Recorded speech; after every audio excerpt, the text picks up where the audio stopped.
Pay me compensation. What you did hurt me so badly. As I listened to the piercing scream of my sister-in-law coming through the phone, something inside me finally snapped. Just moments ago, I was watching through the screen coldly as she and her family panicked while being surrounded by the police. The place, my newly built home, the castle that was supposed to be mine. You've got to be kidding me.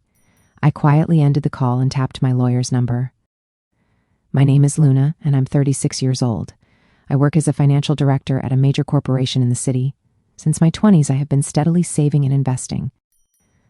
And at last, this spring, I finally obtained the brand new house I had always dreamed of. I lived there with my husband, Joe, but the property title was registered under my name. What I took the most pride in was my study, seamlessly integrated with the smart home system. In the inner terrace, connecting the indoors and outdoors, surrounded by high walls that completely blocked outside eyes. Even on rainy days, spending quiet hours there, reading alone, was the greatest comfort for me. This was supposed to be the fruit of my hard work, my perfect castle, where no one could disturb me. But that peace was soon to be threatened. A string of burglaries began occurring in the neighborhood.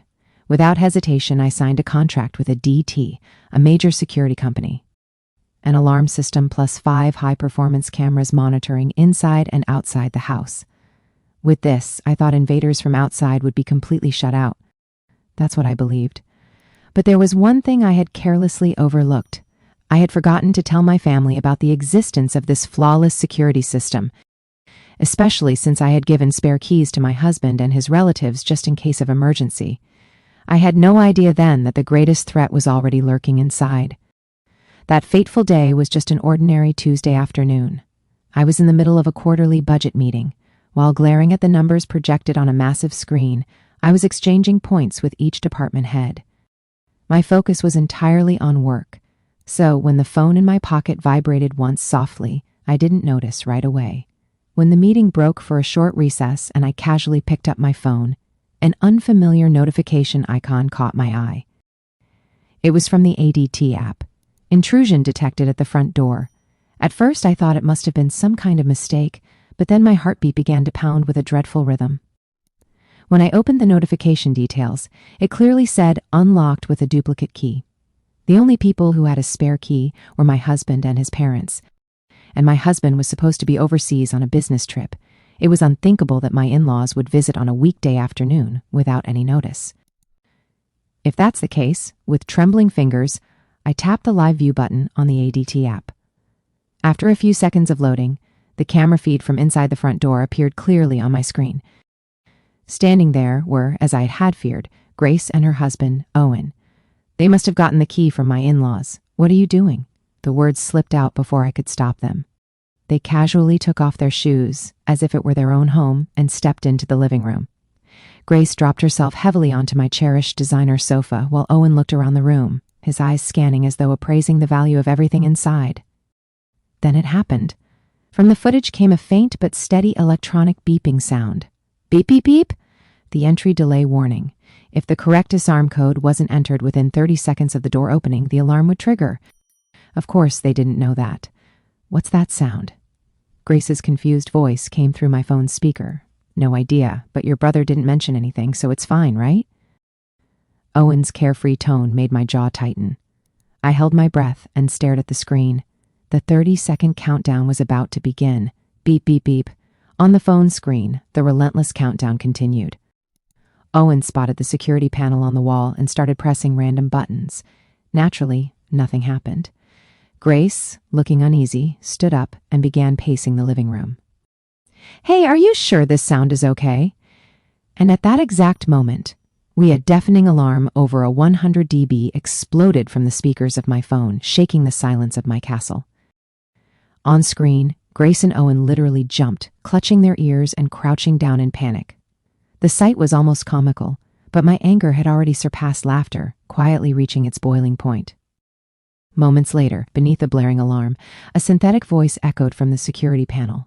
"This is the monitoring center. Please respond. This is the monitoring center. Please respond." It was the type of system that allowed the staff to speak directly to whoever was inside the house. Owen cautiously stepped closer to the panel and pressed the call button. Yes.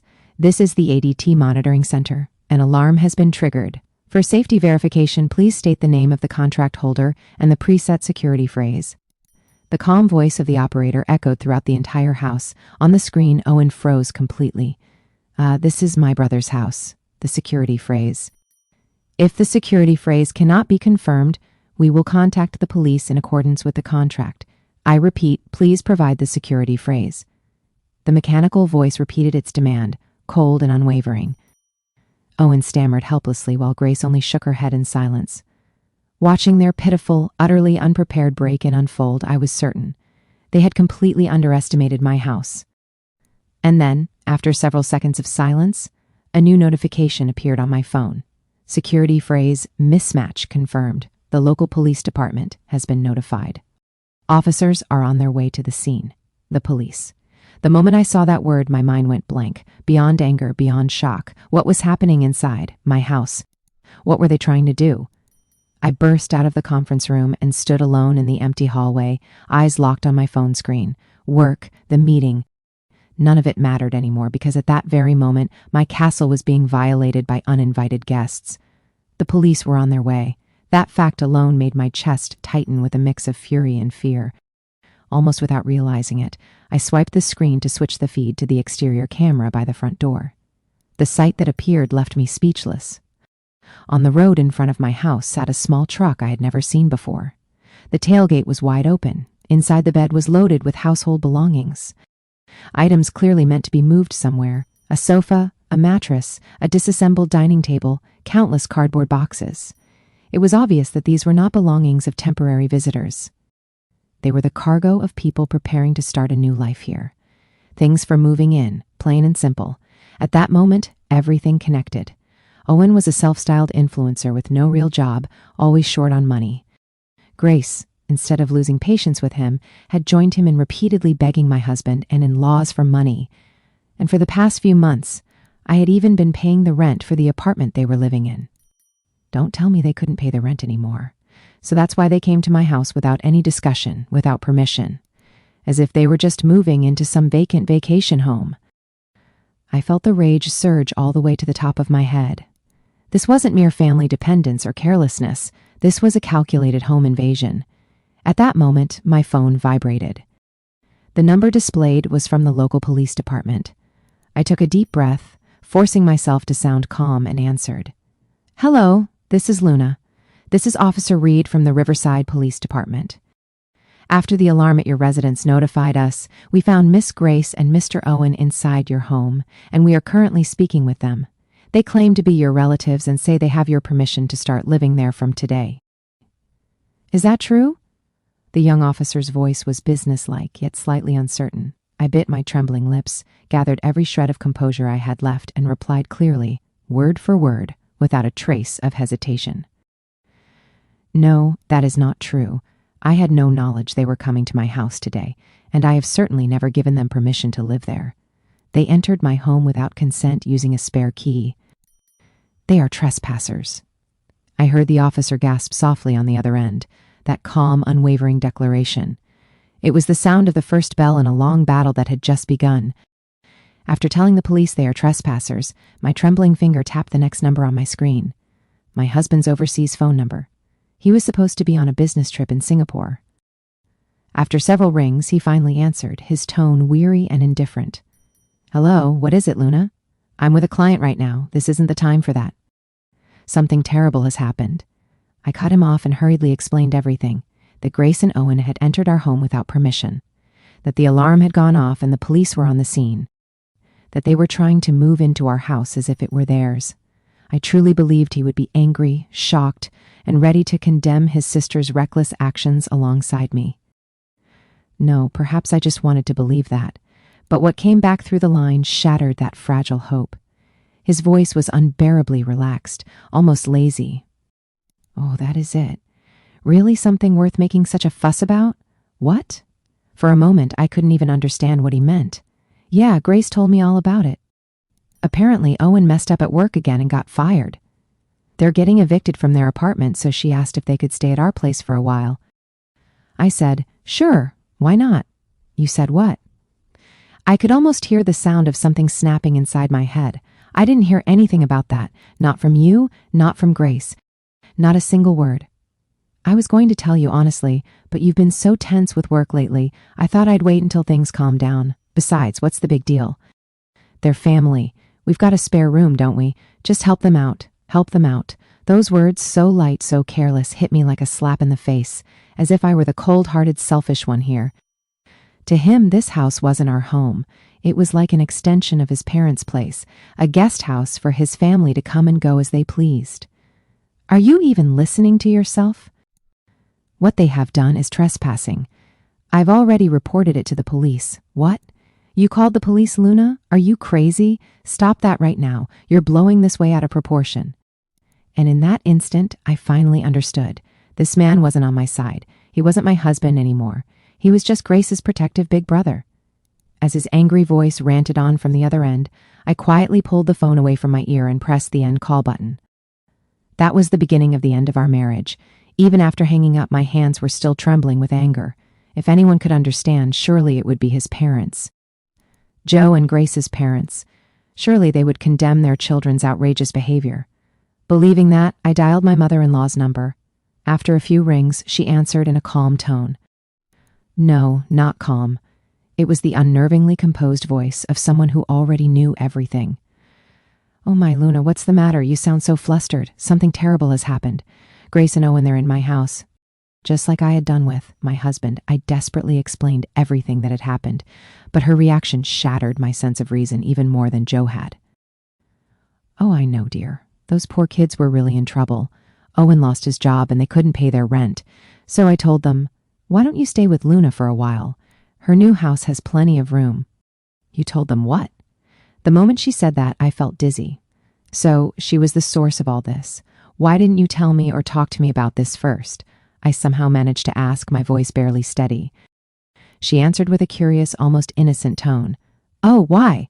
We're family. No need to be so formal. You have such a big, lovely house. Letting them stay a little while won't hurt, will it? They always say you should help your own. It's a family's duty to support one another. Support one another. I had never heard that beautiful phrase sound so ugly. To them, my hard work, my property, and my privacy could all be nullified with a single word: family. I was no longer merely angry. I was wrapped in despair. There was no way we could ever understand one another. We lived in entirely different worlds. What they're doing isn't relying on kindness. It's a crime. I have reported them to the police as trespassers. What? How could you do that? Do you want to give them a criminal record? My mother-in-law's shrill voice rose on the other end of the line, but her screaming no longer reached me. They really understood nothing. They had no sense of how abnormal their actions were. After I ended the call, I stood frozen for a long moment. My husband and my in-laws, they were all united, attacking my castle. The weight of that fact pressed down on me. Then my phone lit up again. The displayed caller was Grace. Perhaps the questioning at the police station had finished. I took a deep breath and pressed the answer button. Maybe, just maybe, she would realize her mistake and apologize.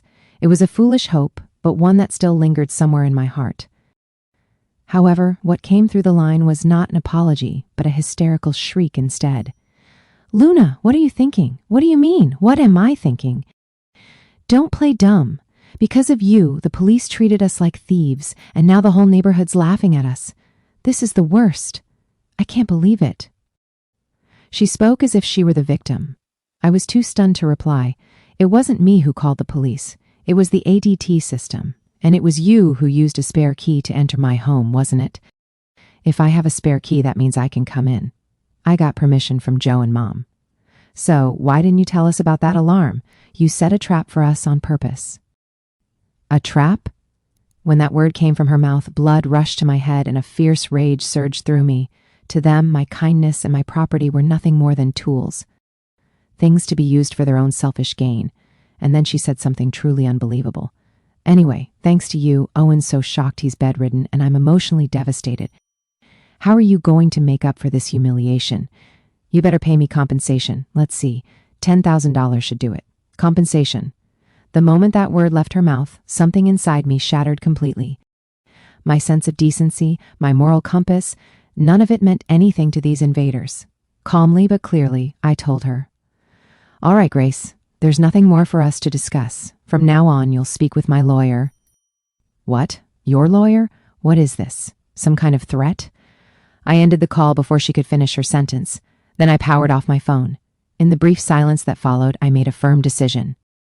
No more mercy, no more leniency. I dialed my friend Leah, my attorney. She's not only my closest friend, but also a highly skilled lawyer who specializes in corporate disputes.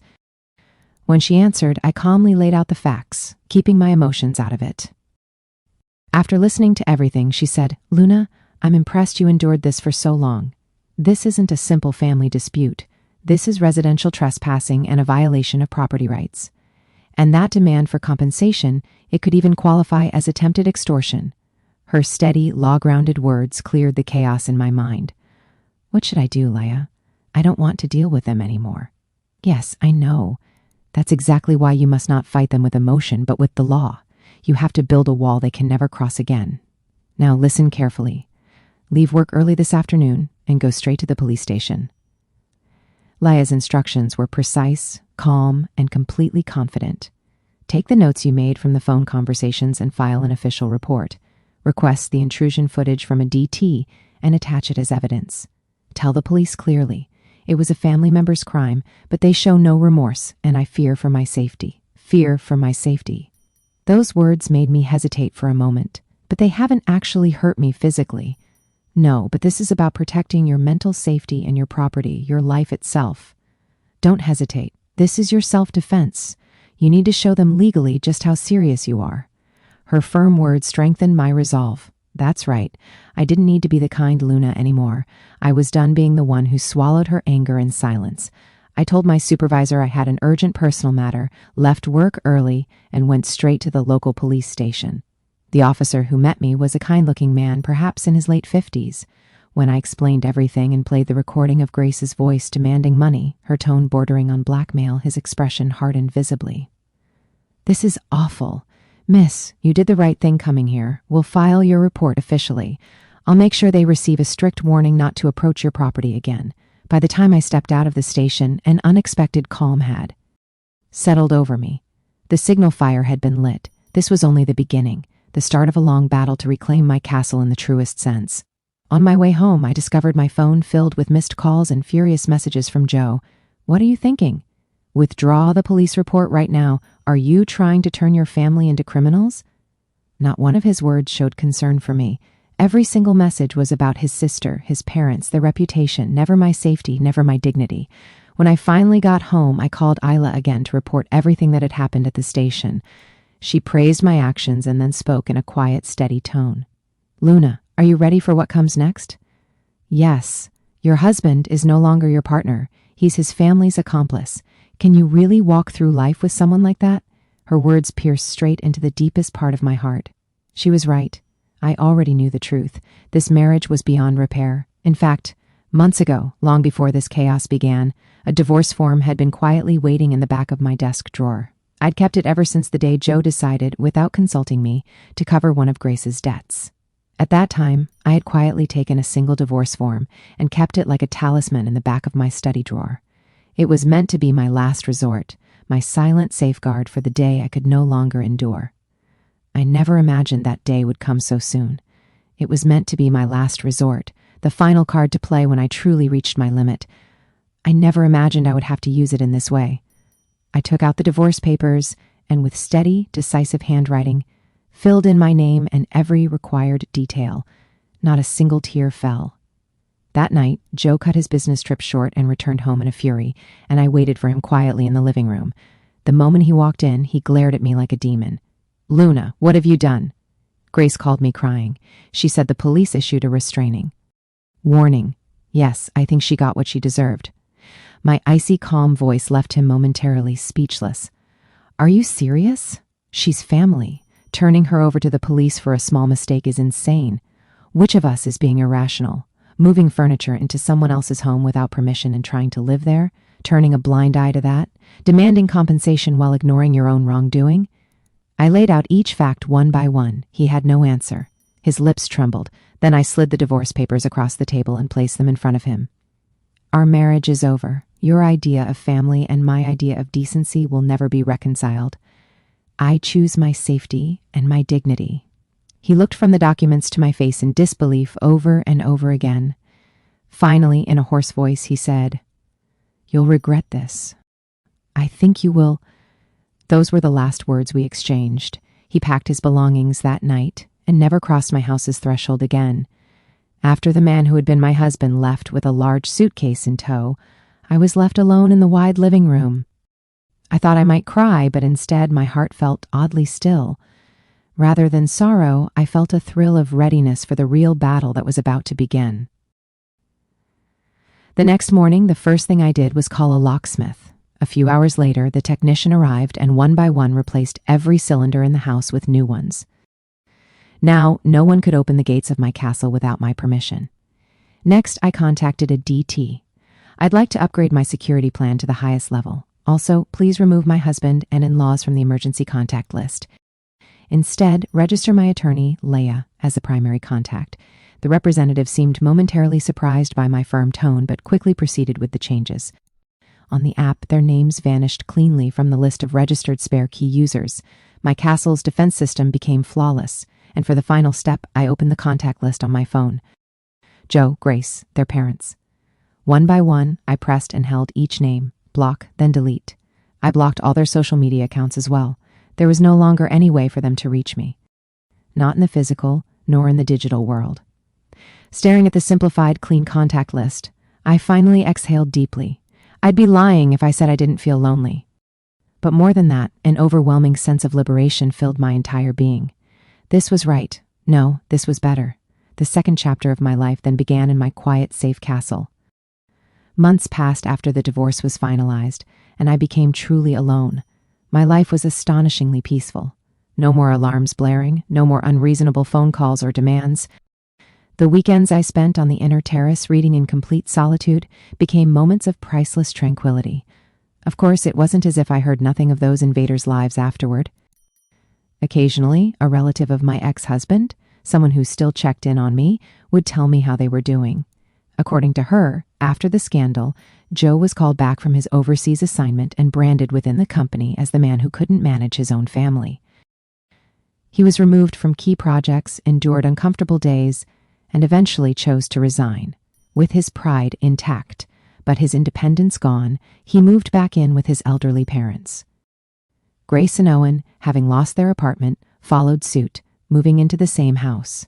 5 adults living under one roof with pensioner parents. A once grand family became trapped in a cramped space of their own making. Owen is still unemployed, chasing vague, big business dreams that never materialized. Grace, unable to let go of her taste for luxury, kept quitting every part-time job she found, and their living expenses were slowly draining the retirement savings of Joe's aging parents. I could think of only one phrase, poetic justice, and yet my own heart was not entirely unscathed. That harrowing experience left behind a deep scar, a lingering mistrust of people. No matter how close someone becomes, a part of me would always keep a quiet distance. What if this person betrays me? Someday, too. That constant suspicion seeped into my heart like a slow-acting poison. I knew I couldn't go on like this. I had to heal myself, rebuild what had been broken with my own hands. So, on Ila's recommendation, I decided to meet with a highly regarded therapist. It was the beginning of a new kind of battle, a journey to rebuild the true walls of my inner fortress. Those therapy sessions became a precious time for me to re-examine the blueprint of my own heart. Dr. Clara, my therapist, asked me gently, "Luna, why do you think you gave them the spare keys?" Her question struck me deeply. Without realizing it, I had granted them unconditional access to my personal space simply because they were family. I had achieved financial independence, yes, but emotionally, I was still trapped under the spell of that word, family. True strength, Dr. Clara taught me, isn't about helping others. True strength is having the courage to draw healthy boundaries in order to protect yourself. With each session, the ice of mistrust inside me began to melt away. Little by little, recently, I received a letter from my former mother-in-law. It didn't contain remorse or apology, only selfish hope. She wrote, "We're waiting for the day you change your heart and return to the family." After reading it, I quietly fed the letter into the shredder. And as the sound of tearing paper faded, I made a solemn vow. No matter what happens, I will protect this quiet, safe life that I fought for with my own hands.